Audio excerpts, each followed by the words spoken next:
Capacitance of a conductor, capacitance of conductor क्या है? Ability of a conductor, conductor की ability to store charge on it, वो अपने अंदर कितना चार्ज स्टोर कर सकता है। ठीक है, उसी एबिलिटी को हम क्या कहेंगे? कैपेसिटेंस कहेंगे। ये देखा गया, हमने देखा कि मान लो ये मेरे पास कंडक्टर है और मैं इसको जैसे जैसे इसका जो चार्ज है, इस कंडक्टर को चाहे आइदर पॉजिटिव दूं आइदर नेगेटिव दूं, तो जैसे जैसे हम इसका चार्ज इंक्रीज करेंगे, हमने देखा पोटेंशियल भी इंक्रीज होगा। क्यों? क्योंकि जो चार्ज है वो डायरेक्टली प्रोपोर्शनल होगा पोटेंशियल के। ठीक है, जैसे कि हम पीछे देख चुके हैं, पोटेंशियल है स्फेरिकल बॉडी का क्या होता है? K Q by R. It means अगर हम आर को कांस्टेंट रखें, के को कांस्टेंट रखें, तो ये देखा गया कि जो चार्ज है वो डायरेक्टली प्रोपोर्शनल है पोटेंशियल के। ठीक है, अगर हम प्रोपोर्शनैलिटी का साइन हटाएंगे तो यहाँ एक कांस्टेंट आता है, इस कांस्टेंट को हम बोलते हैं, प्रोपोर्शनैलिटी कांस्टेंट है, और इसी कांस्टेंट को हम क्या कहेंगे? Capacitance of conductor. जो भी कंडक्टर है जिसको हम चार्ज दे रहे हैं, उस कंडक्टर का कैपेसिटेंस होगा। ठीक है, और इसका जो फॉर्मूला आएगा, वो आएगा हमारे पास क्यू डिवाइडेड बाय वी। तो आप इसकी डेफिनेशन दे सकते हो। It may be defined as the ratio of charge on a conductor to its potential. जो भी कंडक्टर के ऊपर चार्ज है, उसका उस चार्ज का उसी के पोटेंशियल से जो रेशियो होगा, उस रेशियो को हम क्या कहेंगे? कैपेसिटेंस कहेंगे। ठीक है, ये किसके ऊपर डिपेंड करता है? Geometrical configuration. ज्योमेट्रिकल कॉन्फ़िगरेशन किसके ऊपर डिपेंड करता है? ये ज्योमेट्रिकल, ठीक है, ज्योमेट्रिकल कॉन्फ़िगरेशन के ऊपर डिपेंड करता है। अब ये ज्योमेट्रिकल कॉन्फ़िगरेशन क्या हो सकती है? इस कंडक्टर का शेप, ये स्फेरिकल है, सिलेंड्रिकल है, रेक्टेंगुलर है, प्लेन शीट है। ठीक है, और इसका साइज़ क्या है, यानी एरिया कितना है। सेपरेशन का मतलब क्या है कि ये जो है कितना, मतलब जैसे अगर ये स्फेयर है तो इसकी रेडियस क्या है, रेक्टेंगुलर है तो लेंथ और विड्थ कितनी है, सिलेंडर है तो सर्कुलर जो बेस है उसकी रेडियस कितनी है और हाइट कितनी है, और अगर कोन की शेप में है तो स्लेंट हाइट कितनी है। तो इस तरह की कॉन्फ़िगरेशन। ठीक है, सेकंड कि जो भी हम कंडक्टर के बीच में, यहाँ पर कंडक्टर के अंदर जो मटेरियल्स है, मटेरियल के नेचर के ऊपर डिपेंड करता है ये कंडक्टर का नेचर कैसा है। कंडक्टर हाई कंडक्टर है, लो कंडक्टर है, या मॉडरेट कंडक्टर है, कंडक्टर के नेचर के ऊपर भी डिपेंड करता है। ठीक है, तो दो फैक्टर्स हैं जिनके ऊपर हमारा क्या डिपेंड करता है? एक तो नेचर, ठीक है, जो भी हमारा हमने ये यूज़ किया हुआ है मटेरियल या इंसुलेटर, ये जो भी हमने यूज़ किया हुआ है इसके नेचर के ऊपर, और दूसरा ज्योमेट्रिकल कन्फिग्रेशन। ठीक है, और हम इसका डायमेंशनल फॉर्मूला भी बना सकते हैं, ये आपका काम है। हमने लास्ट लेक्चर में हमने चार्ज का देखा था, चार्ज का डायमेंशनल फॉर्मूला था AT। वोल्टेज का आप चेक करोगे और आप फिर इसका डायमेंशनल फॉर्मूला बनाओगे। ठीक है, ये आपका होमवर्क है, एक बार करके देखना इसको कि डायमेंशनल फॉर्मूला कैपेसिटेंस का क्या होता है। ठीक है, चेक करना और फिर आप मुझे बता देना। ठीक है, तो अभी हमने देखा कि ये दो फैक्टर्स के ऊपर डिपेंड करता है, लेकिन ये किसके ऊपर डिपेंड नहीं करेगा? कैपेसिटेंस चार्ज के ऊपर डिपेंड नहीं करता है। कैपेसिटेंस क्या है? Is independent of electrical charge, electrical charge के ऊपर डिपेंड नहीं करता है, इससे इंडिपेंडेंट होता है। तो हम यूनिट देखेंगे इसकी। यूनिट बहुत आसान है कैपेसिटेंस की। कैपेसिटेंस की जो SI यूनिट है वो है फेराड, जिसको हम F से रिप्रेजेंट करते हैं। ठीक है, और अगर आप क्या कहोगे कि किसी भी कंडक्टर को आपने जो चार्ज दे रखा है वो 1 कूलाम का है, और उसका जो पोटेंशियल है वो कितना है? 1 वोल्ट्स है, तो उस टाइम पर उस कंडक्टर के ऊपर जो भी कैपेसिटेंस होगा, उस कैपेसिटेंस को हम क्या कहेंगे? 1 फेराड कहेंगे। ठीक है जी, आप कह सकते हो 1 F, कैपिटल F इसकी यूनिट है। ठीक है, दोबारा बता रही हूँ, is said to be the capacitance of a conductor is said to be 1 farad when charge of 1 coulomb rises its potential through 1 volt। ठीक है, कि किसी भी कंडक्टर के कैपेसिटेंस को कब 1 कहेंगे, जब हम उसका जो चार्ज है 1 कूलम का चार्ज, उसका वोल्टेज जो है, पोटेंशियल जो है वो कितना राइज कर ले, 1 वोल्ट से राइज कर ले, तब उस केस में उसका जो कैपेसिटेंस होगा वो कितना होगा, 1 फैराड होगा। तो हमारा नेक्स्ट जो टॉपिक है वो है capacitance of A spherical conductor. सबसे पहले हम स्फेरिकल कंडक्टर जो है लाइक अर्थ, हम क्या निकालते हैं, उनका कैपेसिटेंस निकालते हैं। तो मान लो कि मेरे पास स्फेरिकल कंडक्टर है, ये इसका सेंटर है और आर क्या है, इस कंडक्टर की रेडियस है। अब हमने इस कंडक्टर को हम जो भी चार्ज देंगे, जैसे कि हम जानते हैं कंडक्टर की प्रॉपर्टी होती है, जो चार्ज अगर हम दे रहे हैं कंडक्टर को तो उसकी सरफेस के ऊपर ही आकर ये चार्ज है ये यूनिफॉर्मली डिस्ट्रीब्यूट होगा, इनसाइड द कंडक्टर चार्ज नहीं होता है डिस्ट्रीब्यूट। ठीक है, मान लो कि हमने इसको जो चार्ज दिया है वो हमारा है क्यू। ठीक है, आप चाहे कैपिटल क्यू बोल दो चाहे स्मॉल क्यू, याद रखना डेरिवेशन के दौरान वही सिंबल यूज़ करना है जो यहाँ पे डायग्राम में आप यूज़ करोगे। ठीक है, तो मैंने यहाँ पे क्या कहा कि इसको मैंने चार्ज कितना दिया है क्यू और इसकी रेडियस कितनी है आर। ठीक है, अब हम जानते हैं कि किसी भी स्फेरिकल मटेरियल का, स्फेरिकल कंडक्टर का अगर हमें पोटेंशियल निकालना होता है तो पोटेंशियल कितना होता है, पोटेंशियल में पता है के क्यू अपॉन में आर। ठीक है, के की वैल्यू क्या होती है, 1/4 पाई एप्सिलॉन नॉट क्यू अपॉन में आर। ठीक है, चाहे आप ये यूज़ कर लो चाहे आप ये यूज़ कर लो। ठीक है, अब हमें पता है कि जो कैपेसिटेंस होता है, कैपेसिटेंस क्या होता है, charge divided by potential.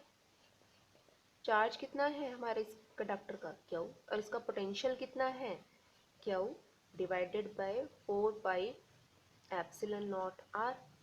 Q से क्यू कैंसिल, ये टर्म ऊपर आ जाएगी, तो हमारे पास जो कैपेसिटेंस आएगा वो कितना आएगा, 4 pi epsilon naught into R. तो किसी भी स्फेरिकल कंडक्टर का कैपेसिटेंस निकालना है तो वो ये होगा। अब हमें पता है 1/4 पाई एप्सिलॉन नॉट की वैल्यू कितनी होती है, 9 × 10⁹, जिसको हम के भी बोलते हैं। तो कैपेसिटेंस अगर हमें निकालना है तो किसी भी स्फेरिकल कंडक्टर है उसकी रेडियस को किससे डिवाइड कर दो, 9 × 10⁹ से डिवाइड कर दो, क्योंकि ये 1/एप्सिलॉन नॉट की वैल्यू है, तो एप्सिलॉन नॉट की वैल्यू क्या होगी, 1/9 × 10⁹। इतने फैराड, इस तरह से हम क्या निकाल सकते हैं, कैपेसिटेंस किसी स्फेरिकल कंडक्टर का फाइंड आउट कर सकते हैं। तो सबसे पहले हमारा जो स्फेरिकल कंडक्टर है अर्थ, अर्थ के बारे में देखते हैं, अर्थ कितना चार्ज अपने अंदर स्टोर कर सकता है। अर्थ का हम कैलकुलेट करते हैं, तो अर्थ का हम निकालेंगे। हमें पता है अर्थ की जो रेडियस है वो कितनी है, 6.4 × 10⁶ मीटर, ये हमने निकाल रखी है। तो कैपेसिटेंस निकालेंगे, कैपेसिटेंस क्या होगा हमारे पास, रेडियस डिवाइडेड बाय 9 × 10⁹। ठीक है, तो ये आएगा 6.4 × 10⁶ डिवाइडेड बाय 9 × 10⁹। अब इसे सॉल्व करेंगे तो हमारे पास जो आंसर आएगा वो आएगा लगभग 0.711 × 10⁻, सॉरी ये आएगा हमारे पास, हाँ जी, 0.711 × 10⁻³ फैराड। ठीक है, तो हम क्या करेंगे, इसको 711 लिख देंगे, 10⁻³ 10⁻³ कितना हो जाएगा, 10⁻⁻6 फैराड। और हमें पता है 10⁻⁻6 को हम क्या बोल सकते हैं, माइक्रो फैराड। तो अर्थ का जो कैपेसिटेंस है वो कितना है 711 माइक्रो फैराड है। आप समझ सकते हो फैराड बहुत बड़ी, 1 फैराड तो कभी होता ही नहीं है। अर्थ इतना बड़ा है, इतनी ज़्यादा रेडियस होने के बाद भी अर्थ का जो कैपेसिटेंस है वो माइक्रो ऑर्डर का है। ठीक है, तो फैराड बहुत बड़ी यूनिट होगी, तो आप समझ सकते हो कि 1 फैराड के अंदर बहुत ज़्यादा अमाउंट होती है। उस यानी उस कंडक्टर को, किसी भी कंडक्टर को 1 फैराड अगर वैल्यू बननी है तो उसकी रेडियस अर्थ से भी बहुत ज़्यादा बड़ी होनी चाहिए, तब जाके उसके ऊपर 1 फैराड आएगा। तो फैराड बहुत बड़ी यूनिट है। मोस्टली जितने भी हमारे कैपेसिटेंस है वो पिको फैराड के हैं। पिको का मतलब 10⁻12 फैराड के। हमने जितने ही बना रखे हैं हम लैब में यूज़ करते हैं, इंस्ट्रूमेंट में, इलेक्ट्रिकल इंस्ट्रूमेंट के अंदर, वो सारे सारे पिको फैराड के हैं। ठीक है, तो नेक्स्ट है हमारे पास कैपेसिटर। कैपेसिटेंस और कैपेसिटर में डिफरेंस है। कैपेसिटेंस क्या होती है, एक तरह की एबिलिटी होती है कंडक्टर की, और कैपेसिटर क्या है, कैपेसिटर एक डिवाइस है। ठीक है, दोनों में डिफरेंस ये है। कैपेसिटर क्या है? It is a device used for storing the electrical charge, जिसके अंदर हम इलेक्ट्रिकल चार्ज को स्टोर करते हैं, उस डिवाइस का नाम है कैपेसिटर। ठीक है, अगर इलेक्ट्रिकल चार्ज को स्टोर कर रहे हैं तो इट मीन्स हम क्या स्टोर कर रहे हैं? इलेक्ट्रिकल एनर्जी, क्योंकि चार्ज भी एक तरह की एनर्जी है। तो अगर हम चार्ज को स्टोर करें तो इसका मतलब हम उस चीज़ के अंदर हम क्या स्टोर कर रहे हैं? इलेक्ट्रिकल एनर्जी स्टोर कर रहे हैं। ठीक है, जो हमारे कैपेसिटर्स होते हैं, कैपेसिटर का जो सिंबल होता है वो कुछ इस तरह से होता है। दो पैरेलल प्लेट बनानी होती है जिनकी लेंथ अप्रॉक्सीमेटली सेम होती है। ठीक है, जैसे कि हम बैटरी में तो हम इस तरह से सेल या बैटरी के अंदर ऐसे बनाते हैं, बट कैपेसिटर में हमारी दोनों के दोनों जो ये लाइंस हैं ये इक्वल होनी चाहिए। ये हमारा जो सिंबल है ये किसका है? फिक्स्ड कैपेसिटेंस का है। अगर हमारा कोई भी कैपेसिटर जिसका कैपेसिटेंस क्या है? फिक्स्ड है, तो उसका सिंबल ये होगा। और अगर वो वेरिएबल है, फिक्स नहीं है, तो उसमें हम यहाँ पे एरो लगा देंगे। ठीक है, तो ये एरो लगाने का मतलब क्या है? ये जो इसका जो कैपेसिटेंस है वो फिक्स नहीं है, यानी इसके अंदर जो चार्ज है वो एक फिक्स अमाउंट में स्टोर नहीं होता, बल्कि उसको हम कम या ज़्यादा कर सकते हैं अपने अकॉर्डिंग। ठीक है, अब ये कैसे स्टोर करता है, किस प्रिंसिपल के ऊपर ये बेस्ड है, उस प्रिंसिपल को हम यहाँ पे देखेंगे।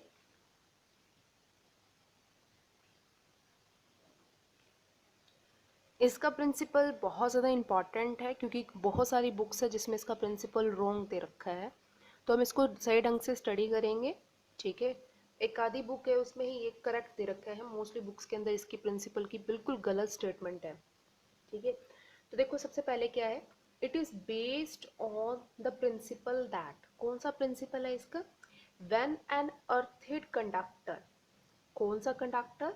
अर्थड conductor is placed in the neighbourhood of a charge conductor, किसी भी एक कंडक्टर को ले लो, उस कंडक्टर को अर्थ कर दो, अर्थिंग कर दो उस कंडक्टर की।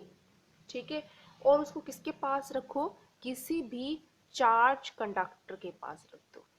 ठीक है, किसी भी अर्थित कंडक्टर को किसी भी तरह का चार्ज कंडक्टर है उसके पास रख दो। ठीक है, सो कैपेसिटेंस ऑफ सिस्टम इंक्रीजेज कंसाइडरेबली। ठीक है, जो कैपेसिटेंस है सिस्टम का वो इंक्रीज हो जाएगा।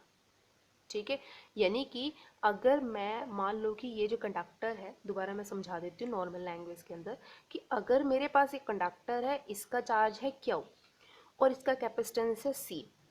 ठीक है, और अगर मैं इसके नज़दीक एक अर्थिंग कंडक्टर को, अर्थ से एक कंडक्टर है उसको अर्थ करके रख दूँ, और ये अनचार्ज होना चाहिए, इसके ऊपर किसी तरह का कोई चार्ज नहीं होना चाहिए। अर्थ करने के बाद चार्ज डेवलप हो सकता है, हम वो नहीं कह सकते। इनिशियली बिन विदाउट अर्थिंग इसके ऊपर किसी तरह कोई चार्ज नहीं होना चाहिए। ठीक है, तो जब इसको इसके पास रखेंगे तो इसका जो कैपेसिटेंस है वो, यानी ये जो सी वैल्यू थी, ये इंक्रीज हो सकता है। ठीक है, कुछ अमाउंट से ये इंक्रीज हो जाएगा, और इसका इंक्रीज होने का मतलब क्या है कि फर्दर इसके ऊपर जो भी चार्ज है उसमें हम एडिशनल चार्ज और ऐड कर सकते हैं, क्योंकि हर कंडक्टर की एक लिमिट होती है, उस लिमिट से ज़्यादा वो अपने अंदर चार्ज को नहीं ले सकता है। ठीक है, क्यों नहीं ले सकता है उसके बारे में हम बाद में डिस्कस करेंगे। हर कंडक्टर की एक लिमिट होती है, एक लिमिट तक चार्ज ले सकता है, और इसका मतलब उसका कैपेसिटेंस एक लिमिट से ज़्यादा नहीं बढ़ा सकते। अगर उस लिमिट से ज़्यादा कैपेसिटेंस बढ़ाना है तो उसके नज़दीक हमें क्या लेके आना पड़ेगा? एक अर्थड कंडक्टर को लेके आना पड़ेगा। अब ये कैसे काम करता है इसको हम देखते हैं।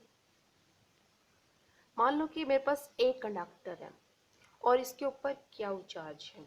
ठीक है, ये वेल इंसुलेटेड है नीचे अर्थ से। ये बी कंडक्टर है, इसके ऊपर कोई भी चार्ज नहीं है। ठीक है, पहले ये बहुत दूर है और अब मैं मान लो कि कुछ टाइम के बाद इसके एक के पास इसको नज़दीक रख रही हूँ, तो एक्चुअल में क्या होगा? ड्यू टू इंडक्शन, इंडक्शन की वजह से इसका जो आगे वाला फेस हुआ, अब हम कहते हैं कि कोई भी अनचार्ज है। अनचार्ज क्यों है? क्योंकि उसका positive charge centre negative charge centre coincide है। जैसे हम इसको इसके नज़दीक लेके आएंगे तो इस वाले फेस के ऊपर इसका कौन सा चार्ज डेवलप हो जाएगा? नेगेटिव चार्ज डेवलप हो जाएगा। और इस वाले फेस के ऊपर जो फेस दूसरी तरफ है, इसके बैक अपोजिट डायरेक्शन में है, उसमें कैसा चार्ज डेवलप हो जाएगा? पॉजिटिव चार्ज डेवलप हो जाएगा। ठीक है, दोबारा बता देती हूँ। इंडक्शन की वजह से इसके इस अनचार्ज जो वायर है इसमें एक वाले फेज के ऊपर तो क्या होंगे? नेगेटिव चार्ज डेवलप, यानी यहाँ पे जो भी चार्ज होगा उसका अपोजिट, और यहाँ पर जो ये चार्ज है इसका सेम चार्ज डेवलप होगा। बट ध्यान रखना कि अगर इसकी वैल्यू 10 गुलाम है तो इसकी वैल्यू -2 या +2 होगी, यानी कि एग्जैक्ट इक्वल नहीं होते हैं। इसका मेन कारण है डिस्टेंस। ठीक है, इनके बीच का जो मीडियम है और इनका जो डिस्टेंस है उसकी वजह से ये जो इंड्यूस चार्ज है ये इसकी एग्जैक्ट अमाउंट नहीं होते बल्कि इससे कुछ कम होते हैं। ठीक है, तो अब होगा क्या? ठीक है, अब ये जो दो चार्ज डेवलप हुए हैं इन चार्ज का इम्पैक्ट होता है किसके ऊपर? इस चार्ज का इसके ऊपर इम्पैक्ट। ये चार्ज क्या करेगा? इसकी चार्ज की वैल्यू को कम कर देगा। ठीक है, ये जो पहले तो यही अकेला सिस्टम था, अब ये दोनों एक सिस्टम बन गया। ठीक है, तो ये वाला जो कैपेसिटेंस है ये इसके पोटेंशियल को क्या करेगा? लो करेगा। लेकिन ये वाला जो चार्ज है इसके पोटेंशियल को क्या करेगा? राइज करेगा। लेकिन इसका जो डिस्टेंस है और इसका जो डिस्टेंस है वो अलग है। अब हम जैसा जानते हैं कि पोटेंशियल रेसिप्रोकल है डिस्टेंस के, तो यानी जितना ज़्यादा डिस्टेंस उतना ही पोटेंशियल की वैल्यू कम, और जितना कम डिस्टेंस उतनी पोटेंशियल की वैल्यू ज़्यादा। इसका मतलब ये जो लोअर कर रहा है इसका इम्पैक्ट ज़्यादा है और ये जो हाई कर रहा है पोटेंशियल इसका इम्पैक्ट लो है। ठीक है, यानी जितनी रेट से हमारा पोटेंशियल बढ़ रहा है और जितनी अमाउंट से हमारा डिक्रीज हो रहा है, डिक्रीजिंग अमाउंट ज़्यादा है, इंक्रीजिंग अमाउंट कम है क्योंकि डिस्टेंस की वजह से। ठीक है, अब हम क्या करेंगे? जैसे ही हम इसको अर्थ कर देंगे बी कंडक्टर को, जैसे हम इसको अर्थ करेंगे तो क्या होगा? ये पॉजिटिव है ये नेगेटिव है, ये दोनों तो एक दूसरे को अट्रैक्ट कर रहे हैं, लेकिन ये चार्ज इसको क्या लगाएगा? फोर्स ऑफ रिपल्शन लगाएगा, यानी इसको फोर्स लगाएगा, यानी एक तरह से प्रेशर लगाएगा, जिससे ये चार्ज रिपेल होता होता लास्ट में कहाँ चला जाएगा? अर्थ में चला जाएगा। ठीक है, और इसके ऊपर इस वाले कंडक्टर के ऊपर कैसा चार्ज रह जाएगा? नेगेटिव। ये अर्थ में क्यों नहीं जाए? क्योंकि ये इसको अपनी तरफ खींच रहा है, जिस वजह से ओवरऑल हम क्या कहेंगे कि पॉजिटिव चार्ज जो पोटेंशियल को राइज कर रहा था वो अब नहीं रहेगा जब हम अर्थ कर देंगे, सिर्फ डिक्रीजिंग वाला पोटेंशियल रहेगा। और हम क्या कहेंगे कि ये जो नेगेटिव है ये इस ए कैपेसिटेंस के पोटेंशियल को बहुत ज़्यादा लो कर लेगा, पोटेंशियल लो सॉरी पोटेंशियल को लो करेगा, तो कैपेसिटेंस भी क्या होगा हमारा? इंक्रीज, क्योंकि ये रेसिप्रोकल है। पोटेंशियल अगर हमारा क्या होता है? लो होगा तो इट मीन्स कैपेसिटेंस बढ़ जाए। कैपेसिटेंस बढ़ने का मतलब है कि आप इसके अंदर और चार्ज की अमाउंट ऐड कर सकते हो, और यही हमारे कैपेसिटेंस का प्रिंसिपल है। ठीक है, ये मेन प्रिंसिपल है। अगर हमें किसी कंडक्टर का कैपेसिटेंस राइज करना है यानी उसके अंदर एडिशनल चार्ज ऐड करना है, एडिशनल चार्ज स्टोर करना है, तो हमें उसके कैपेसिटेंस को लो करना पड़ेगा। कैसे? उसके नज़दीक किसी एक अनचार्ज कंडक्टर को, अर्थित कंडक्टर को लेके आना पड़ेगा। इस तरह से उसका जो कैपेसिटेंस है वो बढ़ जाएगा। ठीक है, समझ आया इसका प्रिंसिपल? नेक्स्ट है parallel plate capacitor. Parallel plate capacitor क्या होता है? एक तरह का कम्बिनेशन होता है दो प्लेट्स का। दोनों प्लेट्स कैसे होनी चाहिए? पैरेलल होनी चाहिए। ठीक है, and held parallel to each other at a suitable distance. दोनों के बीच में कुछ ना कुछ सुटेबल डिस्टेंस होना चाहिए, और दोनों के बीच में किसी ना किसी तरह का डाइलेक्ट्रिक मीडियम होना चाहिए। ठीक है, डाइलेक्ट्रिक मीडियम एयर हो सकता है आपका, ठीक है, वाटर हो सकता है, या एल्यूमिनियम फॉयल हो सकती है, माइका हो सकता है। इस तरह से किसी ना किसी तरह डाइलेक्ट्रिक मीडियम, इस सिस्टम को हम क्या कहते हैं? पैरेलल प्लेट कैपेसिटर कहते हैं। तो हमें आज क्या करना है? पैरेलल प्लेट कैपेसिटर का कैपेसिटेंस के लिए एक्सप्रेशन निकालना है। ठीक है, हमें क्या निकालना है? Expression for capacitance. इसका जो कैपेसिटेंस है पैरेलल प्लेट का वो कितना होता है वो हम यहाँ पे कैलकुलेट करेंगे। मान लो कि हमारे पास कॉम्बिनेशन है पैरेलल प्लेट्स का, ए और बी, इन दोनों को हमने एक दूसरे से पैरेलल हेल्ड किया है, और यहाँ से लेके यहाँ तक का जो डिस्टेंस है वो कितना है? डी है। ठीक है, और जो ये ए प्लेट है ये इंसुलेटेड है, और जो प्लेट बी है वो हमारी अर्थेड है, उसको हमने अर्थिंग कर रखी है। तो जैसा कि आप जानते हो कि अगर इसके ऊपर हमारे पास मान लो कि यहाँ पे क्या होगा? मान लो कि इसके ऊपर कितना चार्ज है? प्लस क्यू चार्ज है, और इसके ऊपर कितना है? माइनस क्यू चार्ज है। ठीक है, जब हम अर्थ करेंगे तो दोनों का चार्ज क्या हो जाता है? इक्वल हो जाता है उस चीज़ के अंदर। तो हम यहाँ पे क्या कहेंगे कि ड्यू टू इंडक्शन इसके ऊपर कितना चार्ज डेवलप होगा? Minus Q. ठीक है। और जैसे ही हम क्या करेंगे, अब यहाँ पर देखो क्या होता है, इलेक्ट्रिक फील्ड डेवलप हो जाएगा। इलेक्ट्रिक फील्ड कहाँ से डेवलप होगा, हमें पता है इलेक्ट्रिक फील्ड कहाँ से डेवलप होता है, पॉजिटिव चार्ज से नेगेटिव चार्ज। ये हमारे पास किसकी वैल्यू होगी, इलेक्ट्रिक फील्ड की वैल्यू होगी। अब हम जैसा जानते हैं कि इलेक्ट्रिक फील्ड जो होता है वो कितना होता है, surface charge density divided by epsilon not. और सरफेस चार्ज डेंसिटी क्या होती है, चार्ज पर यूनिट एरिया। तो यानी कि मान लो कि क्यू चार्ज है और इस प्लेट का जो एरिया है वो हमने मान लिया ए। ठीक है, इस प्लेट का जो एरिया है ए, यहाँ पे इसे एक्स वाई कर लो ताकि कंफ्यूजन ना हो, ये दो एक्स वाई प्लेट होगी। इस प्लेट का एरिया ए है। ठीक है, तो इलेक्ट्रिक फील्ड की वैल्यू कितनी हो जाएगी, ए क्या divided by A epsilon not. ठीक है, अब हमें पोटेंशियल निकालना है। हम जानते हैं कि इलेक्ट्रिक फील्ड क्या होता है, इलेक्ट्रिक फील्ड होता है हमारा D V by D R. ठीक है, यानी जो भी पोटेंशियल दोनों पॉइंट्स के बीच का जो भी पोटेंशियल है डिवाइड दोनों के बीच का डिस्टेंस। ठीक है, तो यहाँ तो पोटेंशियल v मान लो और इनिशियल यहाँ पोटेंशियल जीरो, क्योंकि यहाँ पे किसी तरह का चार्ज नहीं था। तो दोनों के बीच में पोटेंशियल की वैल्यू कितनी थी, v। दोनों का डिस्टेंस कितना था, d। तो पोटेंशियल क्या हो जाएगा, electric field multiply by distance. तो इसका मतलब electric field multiply by distance, यानी Q A epsilon naught into में डी। ये इलेक्ट्रिक फील्ड, ये पोटेंशियल की वैल्यू आ जाएगी हमारे पास। अब हम क्या निकालते हैं, कैपेसिटेंस निकालेंगे। कैपेसिटेंस क्या होता है, चार्ज डिवाइडेड बाय पोटेंशियल।